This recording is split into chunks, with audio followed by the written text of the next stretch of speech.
দুনিয়া যখন আপনাকে কষ্ট দেয়, মূলত দুনিয়া বুঝিয়ে দেয় তুই আমার পিছে কেন ঘুরছিস। আমি কারো হই না, কাউকে ধরা দিই না। হ্যাঁ, যে আমার রবের হয় আমি দুনিয়া তার হই। আমি দুনিয়া কারো কথা শুনি না, আমি দুনিয়া কারো মন মতো চলি না।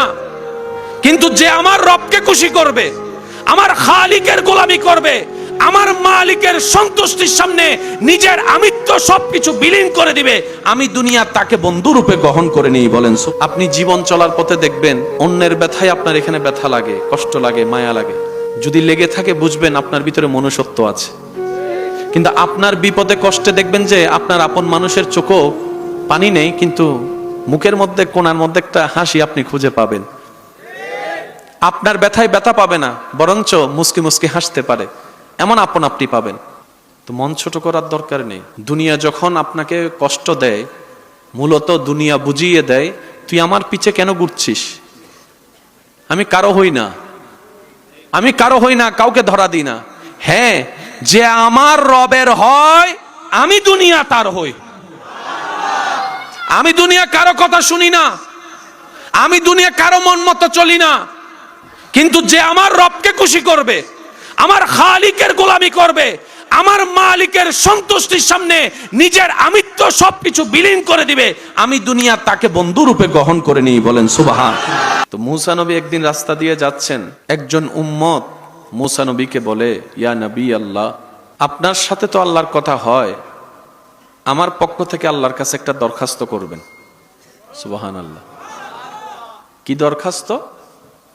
সেই উম্মত রবের বান্দা বলে, আল্লাহ তাআলা আমাকে এমন দান দিয়েছেন, এমন দম দিয়েছেন, আমার এখন রাখার জায়গা নাই।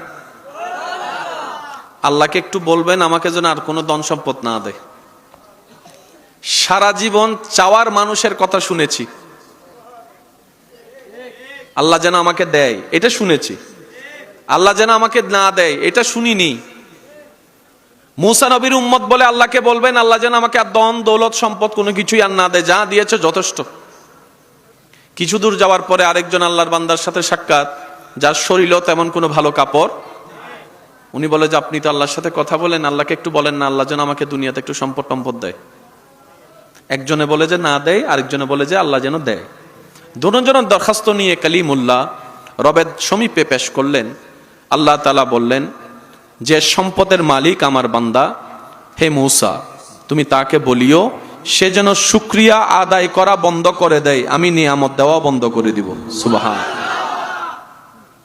আর যার কাছে কিছু নেই, যে সম্পদ চাচ্ছে, তাকে বলো আজকে থেকে বিনা প্রশ্নে, বিনা চিন্তায় আমি আল্লাহ যা যতটুক দিয়েছি সেটার উপর খুশি থেকে শুকরিয়া করতে শুরু করতে বলো।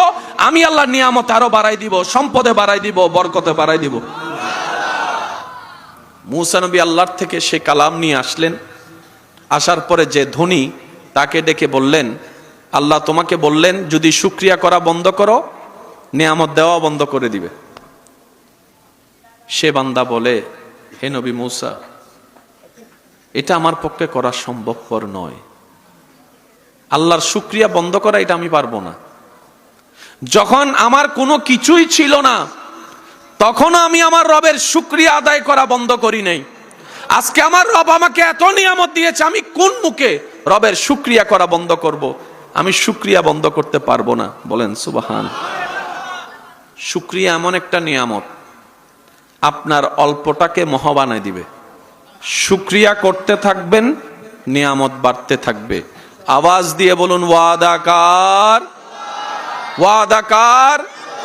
যে আল্লাহ ওয়াদা কখনো ভঙ্গ করেন না, তিনি বলছেন লা ইন শাকারতুম লা আযীদান্নাকুম। বান্দা তুমি শুকরিয়া করতে থাকো, আমি নিয়ামত বাড়াই দিতে থাকব। আল্লাহ বলে, হে আমার বান্দা, তুমি আমার দেওয়া নিয়ামতে খুশি থাকিও। আমি আল্লাহ হাসরে তোমার আনা আমল দেখে খুশি হয়ে যাব। তুমি আমার দেওয়া অল্প নিয়ামতে সন্তুষ্ট থাকিও, তুমি যদিও অল্প আমল আনো, আমি আল্লাহ সেটার উপর সন্তুষ্টি হয়ে যাব। জীবনের সাথে বড় একটা সম্পর্ক হচ্ছে শুকরিয়া, যেটা আমরা হারিয়ে ফেলেছি। আল্লাহর ভরসা হারিয়ে যাচ্ছে আমাদের কাছ থেকে, শুকরিয়া আদায় করা হারিয়ে যাচ্ছে, বিনয়ী থাকা হারিয়ে যাচ্ছে, মায়া করা হারিয়ে যাচ্ছে, ভালোবাসা হারিয়ে যাচ্ছে। সব কিছুর মধ্যে কেমন জানি একটা আর্টিফিশিয়াল ভাব চলে এসেছে, যার কারণে আমরা অনেক কিছু পাওয়ার চাইতে হারিয়ে ফেলতেছি বেশি। টোটাল হিসাবে আমরা কেউ ভালো, বলেন না, আমরা কেউ ভালো, সবাই শুধু ভালো থাকার একটা ভাব নিই আর অভিনয় করি। সবার মুখে হাসি, বেশিরভাগ মানুষের মুখের হাসি কেমন জানি একটা ঠোঁটের হাসি, হৃদয়ের হাসি কেমন জানি দেখাই যায় না। যাবেই বা কোত্থেকে? আমরা তো সেই জায়গায় শান্তি দিই নেই যেখানে শান্তি দেওয়া দরকার। আমরা দেহকে শান্তি দিয়েছি, আমরা শরীরের শান্তি খুঁজেছি, রুহের শান্তি খোঁজার চেষ্টা করিনি। সেজন্য দেখবেন অনেক অট্টালিকার সম্পত্তির মালিকও অন্তর থেকে একটা অশান্তিতে থাকে, অস্থিরতায় থাকে। আবার অন্যদিকে শুকরিয়া আদায়কারী গরিব অসহায় বান্দার মুখেও মনের হাসির ছোঁয়া দেখা যায়। সুবহানাল্লাহ।